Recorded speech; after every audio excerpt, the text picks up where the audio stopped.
Hi, my name is Cynthia Marks, and I head up the Holistic Psychoanalysis Foundation established by my late husband, Dr. Bernard Bale. Welcome to And Now Love. Today we have a special bonus episode where we sat down with Loren and asked a few questions about her work into our dreams and the unconscious. What is the unconscious, really? What is the unconscious? That's a question I get asked all the time. The unconscious is this very deep well within us that contains everything we've experienced, all of the feelings, all of the interactions. It may well contain things that happened before we were born, in utero, experiences, feelings, things that we came in contact with. It may connect to all human beings. So it is the holder of the deepest parts of ourselves and also all of the upset, hurt, negative feelings and the good feelings. All of it is contained within us. And it is this piece that we tap into. It also has another very important role for us, and that is it is the place where we can connect with the divine. So it not only takes all of our earthly experiences, our feelings, our daily activities, but it also lets us have a connection to the divine. The more it is filled with the negative stuff, the more trash we've experienced, the more collectively we go through wars and have famine and don't do the right thing by the people on this planet and don't do the right thing by Mother Earth. All of that comes into our unconscious awareness, and that clogs it up. That's going to hinder your connection to the divine. You don't want to do that. It also hinders your connection to your true self. So again, we really want to value the unconscious and work to clean it out. One of the ways you do that, the best way I know, is go through your dreams. And yes, you need somebody trained to do this, but hopefully in the future everybody will be much more accustomed to doing this. You go in, you see what is in there. What does the dream want to tell you has to be cleaned up, understood, looked at in order to help you relieve yourself of any trash, anything that's gotten into the unconscious that we just don't need there, sitting there long term. So the unconscious is sort of our place to connect to everything, and it remembers everything, it holds everything, and it's available to us. How do we know that the unconscious really exists? What sort of proof do we have? People often ask, how do you know the unconscious exists? I simply say you have to experience it. I don't know that anybody could scientifically tell you it exists. Now, I also don't think they could scientifically tell you it doesn't exist. So some of that just may be we don't have the right scientific tools to measure that at the moment. But if you work with dreams and you listen to patients, talk about their dreams, free associate, meaning let whatever thoughts come to mind about the parts of the dream, you will pretty quickly see that there is an unconscious, there is a deep part of the self that connects all sorts of things, and the way something connects back to something else, and sometimes even after a session, much later, I'll even see, oh, there were so many more connections than we could even get to in one session. And it may connect to the world at large. It may just connect back to other things in the patient's life. And so pretty quickly, you'd see that there is this entity. Now, we call it the unconscious. Maybe at some point somebody will figure out it is more one thing or less the other. But I think if you're working in dreams and you're talking to people every day, you will experience it, even if you can't prove it scientifically. Often, subconscious is a term people use when they actually mean the unconscious. Subconscious is just a colloquial term. It doesn't have a technical meaning. The unconscious is the technical meaning for that part of the mind that is out of our conscious awareness, but is the holder of all of our unconscious, meaning unknown to us, feelings about our entire life, the people in our life, what's happened to us, and it drives all of our behavior. But it is out of our conscious awareness, but very present. What about the notion of just not wanting to think about our dreams because this opens the gates to all the things we may not even want to contend with? So many people may wonder, why do I have to look at my dreams? Why can't I just leave it alone? What if it opens up the floodgates? Then what? What do I do? And I understand the worry. But in my mind, it's already there, right? So if you have upset feelings about someone, you had a hard upbringing and you are angry at the people who raised you, or you don't feel you're getting a fair shake somewhere in your life, that's already there, that exists. So the idea that we're going to release something that doesn't exist isn't really true.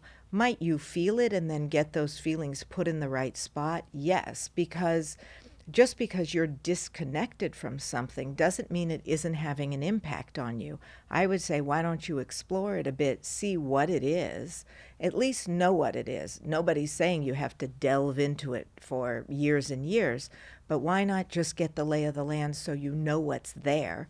And then you have the knowledge to help you make an educated choice. I'll touch this more, or I'm going to let this be. Okay. And you want to explain the process of the fetus being created, how it's evolving through the mother.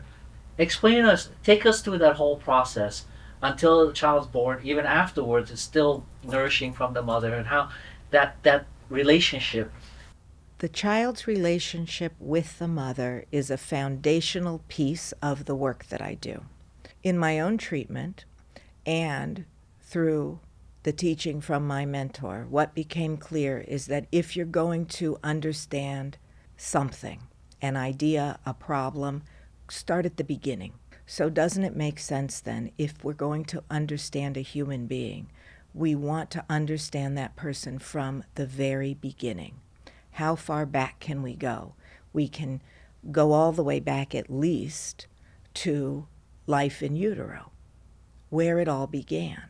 Now, in a way, we can go back a little further. We can even get the history of the person who is going to give birth. So we can get to understand the mother, her life, her struggles, who she is. Then we can see, what does it mean in her mind to have a baby? Because every baby born has a conscious, what the mother imagines a life for her baby will be like, and an unconscious, out of her awareness, yet still very important in terms of determining the path for that soon-to-be child. So already in the womb, this mother has a conscious and an unconscious piece impacting how this baby is going to live its life. Now you may say, how is it possible that a fetus is going to feel a mother's unconscious desires or messages? Well, this is a place where unconscious to unconscious, so out of our awareness, two entities are really having an emotional conversation. And the conversation isn't in words the way we think about it. It is all feeling. But it is filled with things like the mother's unprocessed, not fully understood parts of herself. Because if she doesn't understand them, or they're uncomfortable, or they're painful, they haven't been worked out, they haven't been metabolized and incorporated fully into her being. The way human beings work, that goes right into the baby. So doesn't mean the baby isn't also given as much love as the mother has inside of her to give. And what our hope is that there's enough love to help ameliorate the impact of the negative pieces or the painful pieces that fetus gets. But those pieces we've seen clinically and through the use of the dream are shown to really dictate how that fetus, who grows up to be a baby and a child, is going to get to live his or her life. Are you going to feel loved? Are you going to feel you are a solid person? Are you going to feel you're entitled to be successful, have lots of friends, feel happy? And other simple messages just like that about whether you can or cannot live the life you would like. So as a fetus is growing and developing within the mother, it is in constant conversation with her. Now, it is also getting conversation with a father's unconscious, if the father is present. If the father isn't present, that is probably being swept in through the mother's unconscious. So we are getting, in other words, our primary caretakers, in some way, their unconscious, one way or the other, gets swept in, and that fetus is engaging with it. Now, we're probably, we're also engaging with other important people. Are there siblings, aunts, uncles, grandparents, grandmothers? They're there too. And those get swept in via the unconscious until that baby is born. And then we get what we're all more used to, which is the conscious piece, the physical piece. We see, are you attended to, are you not, and all the ways in which things go right or don't go right. And what we know from studying development, how those things are going to impact it. But that initial period where the mother may or may not even know she's conceived is very important. So if anybody is thinking about conceiving, one of the things you probably want to be thinking about is trying to imagine loving feelings going towards your conceptus. Now, that alone doesn't do it, but we know you're going to have an unconscious, and all of the pieces that nobody has mastered and nobody has healed will be there. But the more love you and everybody around you can bring to the conceptus, to your life in that moment, that helps. That love helps soothe and heal. And so we really want as much of that as we can get. So anybody out there, if you're around a woman who is conceiving, has conceived, is pregnant, love. Lots of love. Do things that help her to feel good. The better she feels about herself, the better that baby does. The better unconscious food it is going to feast on. And that's just critical for all of us going forward. Treat the women well and give them a seat at the table. Help them to know they are important. Their opinions are important. They're allowed to make choices for themselves in their life. And you will help the next generation feel better, and then do better. But feel better at the deepest unconscious level, because the more trash they carry, the more hurt, the more pain, the harder it is for that next being to have a good life. And that impacts all of us, right? One person doesn't have a good life, that person is part of a group. And you can think about it, every single person, we're all eventually, right, part of an enormous group called human beings. So we should all be trying to treat everybody with as much love and kindness and respect as we can to help everybody do better. Can you elaborate on Yes. what the men should do in all this? So men, you may be wondering, what can I do if this is all happening in the woman, if babies are developing and this is the place they start? How can men help to make things better for everyone? Well, in a really big way. First, I would say, men, anywhere in the world where things are happening that aren't loving, change it. Stop going to war. Stop fighting. Stop letting people starve. And I say this to the men because not men that there's something wrong with you. Men are typically the ones in charge. They're typically the ones running things. So if you are a man and anywhere you have any say, vote, impact, let's start changing things. Make this world a place where people are taken care of. Now, I'm not saying infantilize everybody, but I'm saying let's think about it. With all of the wealth in the world, how do we have people that don't have a place to live and don't have food? You know, I understand that's a complicated issue, but in a certain way, they're easy. We have to just decide that that is a value we hold as a group. We will no longer allow this to happen. Now, that's on big scale. And then personally. So men, if you're about to be a father, help the woman who is carrying that child as much as you can. What does she need? What does she need to feel about herself? Where can you lift her up and help her feel good and help her feel prepared and make sure she isn't worried about security during this pregnancy? Because every piece of help you offer has that fetus doing better. You are helping that baby do better, have a much better shot at a good life. There are so many ways in which men are critical, right? I mean, it takes two people to have a baby. There's a reason, right, that both are important. And so the mother has one job and the father has a job. And even if people are doing this alone, fine, single women, you may be having a baby, but that just means the people around you, we need you to support this woman, because this is about sending love and good feelings, and not in a hippy-dippy, whooshy way. You really want to have people feeling safe and secure in their environment, because that goes directly to the fetus. But I think, given at the moment men have more of the power, change the world. Simply change the world. Stop letting violence and lies and cruelty be the way things are done. We have to stop being selfish and take a look. Everybody take a look. Judge yourself. How do you treat the most vulnerable around you?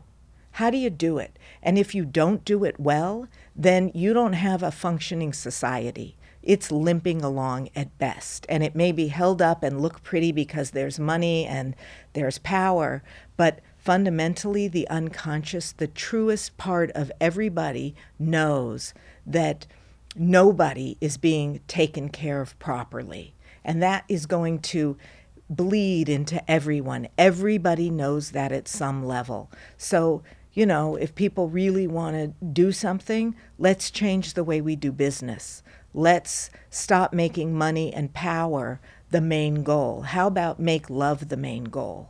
How about make good relationships and caring for each other and ensuring that nobody's hurt and nobody has to not have medical care because they're sick? Let's change everything. Do things happen in our waking lives that are providing keys to our unconscious? When I was a kid, I adored new shoes, brand new shoes. They were so special and they didn't come very often. I loved them so much that I would put them on my pillow and sleep next to them and caress them and smell them for a few nights in a row before I dare put them on my feet. Recently, I was thinking about my mother, and I remembered that she said as a child she was so poor that her parents could not afford new shoes. The new school year came around. She's wearing shoes that are too small and have holes in them. And I thought to myself, is this some kind of connection that I'm supposed to make? Is there some key here? I think the unconscious is always present in everything we do. So a dream is a very quick way, a quick entry into the unconscious, but that doesn't mean we're not going to see things in everything we do. It is, the unconscious is always there actually driving things. So it's really, I think, an illusion that we imagine our conscious mind, we're making all the decisions and we're in control of everything. It's really the unconscious. So here we have this beautiful example where you didn't get the information until much later, but you treated those shoes in a way as though you were your mother. You may not have necessarily slept with those shoes had you not had a mother that had that experience. So it is completely informing your response, and you don't know it. You don't find out until years later. Oh, now it all clicks. This is why I just adored these shoes, because Mom adored these shoes and felt they were precious. Now, it doesn't mean you didn't, but you can very quickly see that that is forming the base of the response. There it is.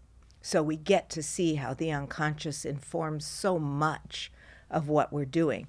Now, if somebody had been watching that and talking to you, then maybe because you were a kid, they would have, if anybody was seeing you, they would have talked to you and talked to your mother. Maybe that story would have come out and it would have been clear. A lot of times we do things we wouldn't know. People would just say, oh, that's Cynthia. She just loves shoes, right? But no, that isn't just Cynthia and she loves shoes. That's Cynthia having had a mother who didn't get new shoes very often, and they were precious, understandably. So here it is, and it makes its way into your being, and we see it.